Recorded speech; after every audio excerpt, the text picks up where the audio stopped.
ओए कॉकरोच, कुछ सुना? आजकल शहर में किस बात के चर्चे हैं? नहीं सुना। तो जरा अपने कान में तेल डालकर सुन। कागज के दाम एकदम से बढ़ गए हैं। तो इसमें इतना उछलने की क्या बात है? तेरी कौन सी कागज की मिल लगी हुई है? तू रहा बुद्धू का बुद्धू। अबे आंवले के अचार, यदि कागज के भाव बढ़ेंगे तो क्या रद्दी भी महंगी नहीं हो जाएगी? पर हमारे घर तो थोड़ी से अखबार हैं, ज्यादा से ज्यादा 1 आध रुपया ज्यादा मिल जाएगा, और क्या? बेवकूफ कथे, क्यों ना हम भी रद्दी इकट्ठी करें और बुंदे कबाड़ी को बेचे। सोच कितना मुनाफा होगा। हींग लंगे ना फिटकिरी, रंग चोखा का चोखा। अब आया ना लाइन पर। कौन आ गया रेलवे लाइन पर? पहुंच गया या बोलोराम हो गया? आमर नास पिटे कछुए, तू लोगों के बोलोराम ही सोचता रहता है या कोई काम धाम भी करता है? मुझे दुनिया के हर एक काम का 20 साल का तजुर्बा है। बोलो क्या काम करके दिखाऊं? हमारे साथ मिलकर बोरे उठा और गली गली घूमकर रद्दी कागज इकट्ठे कर और खरीद। बोल, करेगा? महाराज जी, यह काम मैं शुरू भी कर चुका हूँ। मेरा बोरा बाहर पड़ा है। मैं तो तुम्हारे से भी रद्दी खरीदने ही आया था। तो तूने भी कागज के भाव बढ़ने वाली खबर सुन ली है? बादशाह हो, शनु एवेदिया खबर शबरा सुनंदा 20 साल दा तजुर्बा हैगा, समझे? तो फिर चलो अपना नया काम शुरू करते हैं। जल्द ही तीनों निकल पड़े। पुरानी रद्दी दो, कागज कापी दो। अरे वो देखो, उस घर में कागज ही कागज। चलो आओ खरीद लेते हैं। सभी फटाफट उस मकान के पास जा पहुंचे। एक व्यक्ति अंदर से निकला। कहिए, क्या काम है? आपके आंगन में ढेर सारे पुराने रद्दी कागज पड़े हुए हैं। तो वह हमें उठा लेने दीजिए, आपकी सफाई भी हो जाएगी और हमारा काम भी बन जाएगा। ठीक है, मगर ध्यान रहे, सिर्फ आंगन से ही उठाना, कहीं घर के अंदर न घुसाना। अच्छा जी, चलो दोस्तों हम शुरू हो जाएं। हो गए शुरू। तभी घसीटा की निगाहें खिड़की के अंदर पड़ी। अरे वो देखो, आंगन से ज्यादा कागज तो अंदर के मेजों पे पड़े हैं। लगता है उन्हें बाहर फेंकना भूल गए हैं। तो आ जाओ फिर फटाफट इकट्ठा कर लेते हैं। तीनों खिड़की से अंदर कूद गए और जो कागज मिला बोरे में भरने लगे। ये देखो, दराजे पूरी भरी पड़ी है। पहले पता होता तो 1-2 खाली बोरियां और ले आते। जल्द ही चलो अब फटाफट बूंदे कबाड़े को बेच आएं। और नए नए नोट कमाए। फिर मिलकर रसमलाई खाएंगे। अभी थोड़ी ही दूर गए थे कि अरे रुकना। क्या तुम तीनों वही हो ना जो मेरे घर से रद्दी कागज उठाकर लाए हैं? हाँ जी, क्या बात है? बात के बापू, तुम लोगों ने मेरे दफ्तर के सारे कागज भी उठा लिए जो मैं घर में पूरे करने के लिए लाया था। फटाफट निकालो, वापस करो। वो तो पता नहीं किस बोरे में दबे पड़े हैं। तभी तो मैं डंडा साथ लाया हूँ। अब फटाफट मेरे वो कागज ढूंढो, वरना यह डंडा तुम सबका हाल इन्हीं रद्दी कागजों जैसा बना देगा, समझे? फिर तो हालात नजारा यह था। अबे लगे रहो, एक एक कागज को देखकर ढूंढना पड़ेगा, न जाने कितना समय लग जाए। समय तो बेटा तभी से खराब आ गया जब यह महालीचर हमारे संग आया था। मुझे कोसने से क्या मिलेगा? चुप करके कागज ढूंढते रहो, वरना यह आदमी हमारा बंटाधार कर देगा।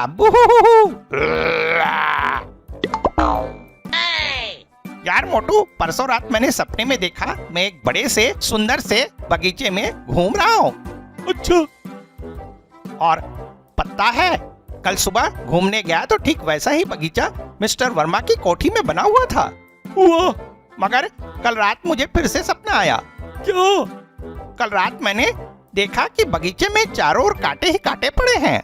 मैं एक कदम आगे बढ़ा तो एक कांटा मेरे पाँव में चुभ गया। तभी मेरी नींद खुल गई।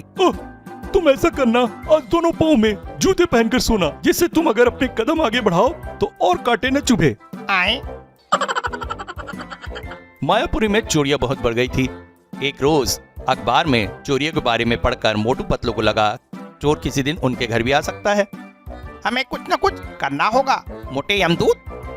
ठीक कहता है रे तू पतीले, वरना किसी दिन चोर हमारे यहाँ आ गया तो आ गया क्या? आ ही गया हूँ, और इस वर्दी में पकड़े जाने के चांस भी कम है। हमें चोर से मुकाबले के लिए तैयार रहना चाहिए। मैं तो तैयार हूँ। पिछली होली पर गलती से मैंने यह पिस्तौल खरीद ली थी, यह किस काम आएगी? मैं दिल का कमजोर जरूर हूँ, मगर होली वाली पिस्तौल से डरने वाला नहीं। चल अब सो जाते हैं, मुझे तो नींद आ रही है। चल फिर। और जल्दी ही कमरा दोनों के खर्राटों से गूंजने लगा।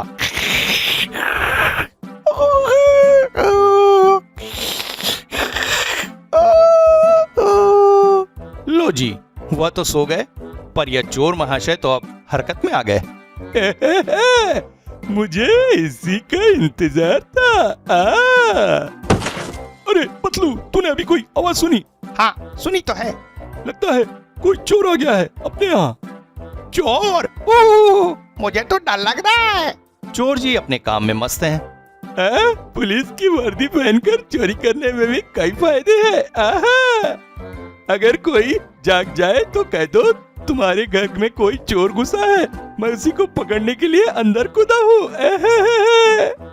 इनको यहाँ अपना काम करने देते हैं और जरा एक नजर अपने मास्टर घसीटाराम की तरफ मारते हैं।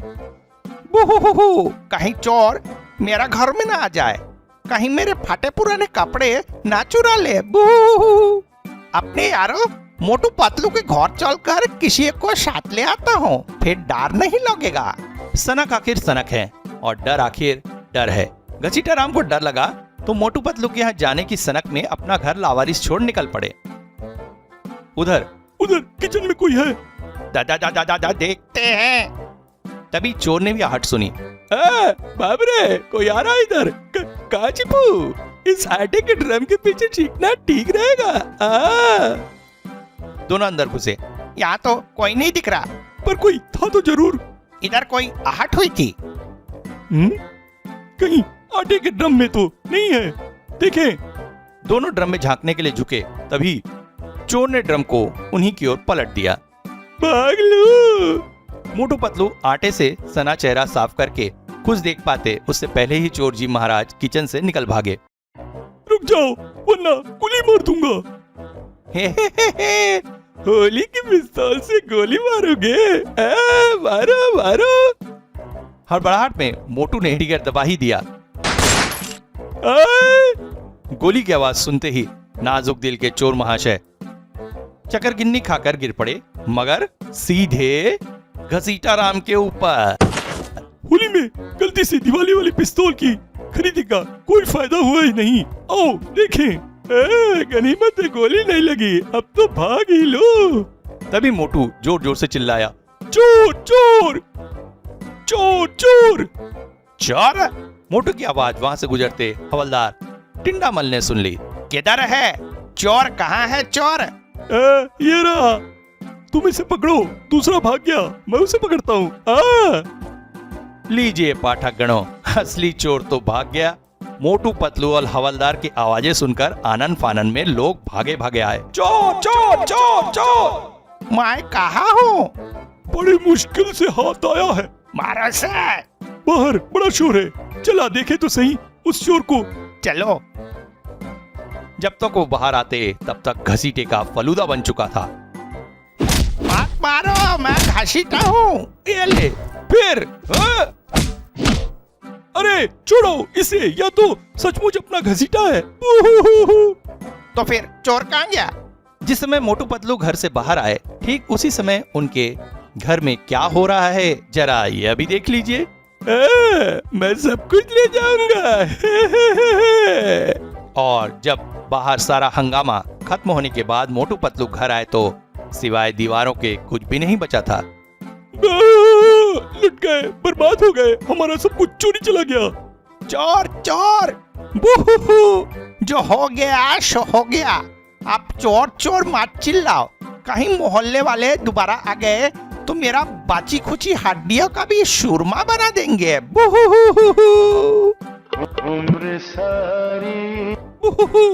जब से हमारे घर चोरी हुई है किस्मत ही पलट गई है। अब तो हर तरफ के धक्के और जूते ही मिलते हैं।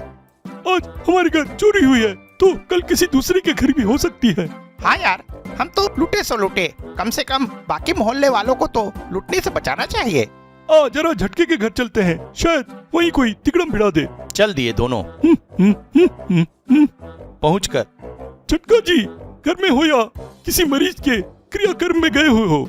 आओ बंदरो, किसे दर्शन दिए, कहो चोर का कुछ पता चला या नहीं? वो तो अब न जाने कब हाथ आएगा। तू बता, हमारी कोई सहायता कर सकता है या नहीं?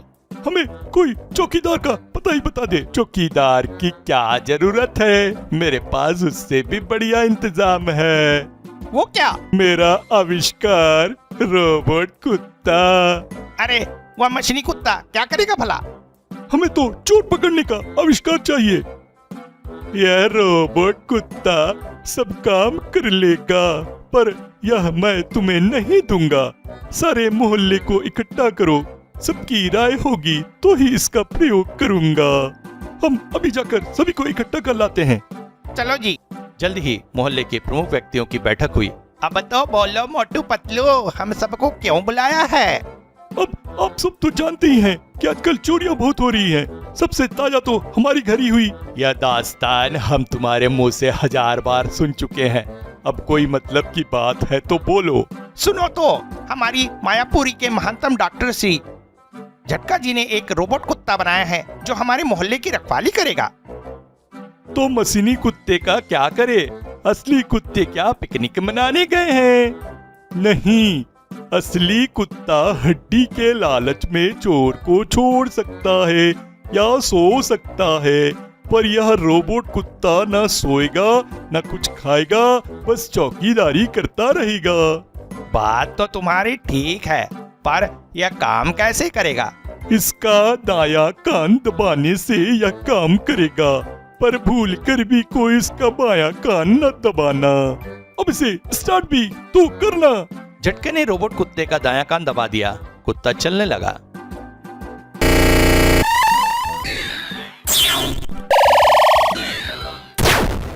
क्या यह हमारी रक्षा भी कर सकता है? जी हाँ, इसमें बहुत ताकत है। यह एक बार में दीवार तोड़ सकता है। हाँ तो पाठकों, इस तरह रोज रात को बारी बारी से कुत्ता सभी मोहल्ले वासियों के घरों का पहरा देने लगा। मगर आज रात हमारे सुपर हीरो श्रीमान घसीटा राम के घर की ही बारी है। पिछली बार तो चोर ने मुझे पिटवा दिया था, और अब इस रोबोट कुत्ते के रहते कोई डर नहीं। इसके बाएं कान में क्या खास बात है? क्यों ना मैं उसे दबा दूं? देखो क्या होता है। वैसे भी मुझे ऐसे कुत्ते दौड़ाने का 20 साल का तजुर्बा है। मगर जनाब, 20 साल के तजुर्बे से जैसे ही घसीटा ने कुत्ते का बायां कान दबाया, वह सुपर रफ्तार से भाग निकला। फिर तो कुत्ता किसी के रोके न रुका। थोड़ी देर बाद, यह क्या? इस कुत्ते को हमने रखवाली के लिए रखा था या दीवारों में सेंध बनाने के लिए? सारी दीवार में छेद कर गया, अब तो चोर आसानी से चोरी कर सकेंगे। यह सब उस कार्टून के बना रोबोट कुत्ते के कारण हुआ है। चलो आज जरा उन्हें सबक सिखाए। जल्द ही चारों जवानों की खूब अच्छी तरह से मरम्मत की गई। मर गया। खबरदार, जो ऐसे उल जलूल आविष्कार फिर कभी किए तो हमारा मकान की मरम्मत जल्दी ही करवा देना, वरना तुम्हारी इससे भी भयानक हालत कर देंगे। मगर यही बात समाप्त हो जाती तो ठीक थी। मोहल्ले वालों ने किसी तरह से कुत्ते को पकड़ लिया और न जाने यह कहाँ जाकर रुकेगा। हाय मेरी पीठ। रुकेगा तो तभी जब इसकी बैटरी खत्म हो जाएगी, तब तक यूं ही घिसटते रहो। हाय यह सारा पंगा इस मुच्छर तजुर्बे का किया कराया है। यदि आज किसी तरह जिंदा बच गए तो इसे समुद्र में फेंकाएंगे, बोरे में बांधकर। मैंने तो सिर्फ तजुर्बा करके देखा था, मुझे क्या पता था यह हालत बनेगी। उफ, ये वैशाली फिर पायदान में पाँव पोछे बिना ही अंदर आ गई। मैंने समझाया भी था कि घर में मेहमान आए हुए हैं और ये छोकरी अलग से काम बढ़ा दे रही है। अभी डांट के आती हूँ। वैशाली, ओ वैशाली। मैं इधर हूँ मम्मी। ये क्या, घर में घुसते ही भूख लगाई? याद है मैंने सवेरे क्या कहा था? हाँ मम्मी, आपने कहा था यह मेहमान भी जब देखो मुंह उठाकर चले आते हैं कमबख्त। अब दिन भर नौकरों की तरह इनका हुक्म बजाओ। हो